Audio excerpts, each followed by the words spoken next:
بسم اللہ الرحمن الرحیم۔ حضرت تمیم داری رضی اللہ تعالی عنہ فرماتے ہیں کہ جب نبی کریم صلی اللہ علیہ وسلم مبعوث ہوئے اس وقت میں شام میں تھا، اپنی کسی ضرورت سے سفر میں نکلا تو راستے میں رات ہو گئی۔ میں نے کہا آج رات اس وادی کے بڑے سردار جن کی پناہ میں ہوں۔ زمانہ جاہلیت میں عربوں کا خیال تھا کہ ہر جنگل اور ہر وادی پر کسی جن کی حکومت ہوتی ہے۔ جب میں بستر پر لیٹا، ایک منادی نے آواز لگائی، وہ مجھے نظر نہیں آ رہا تھا۔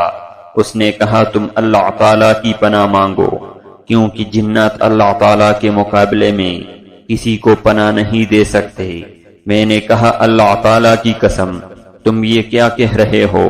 اس نے کہا ان پڑھ ہوں میں، اللہ تعالیٰ کی طرف سے آنے والے رسول صلی اللہ علیہ وسلم ظاہر ہو چکے ہیں۔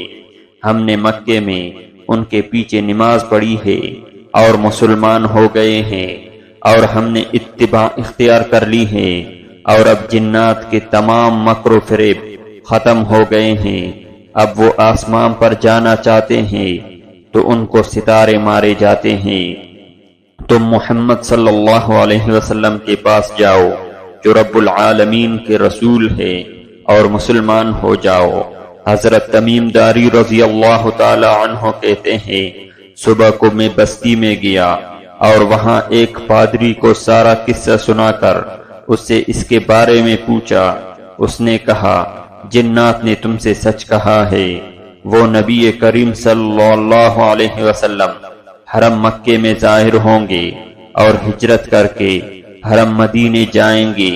وہ تمام انبیاء علیہ السلام سے بہتر ہے، کوئی اور تم سے پہلے ان تک نہ پہنچ جائے، اسی لیے جلدی جاؤ۔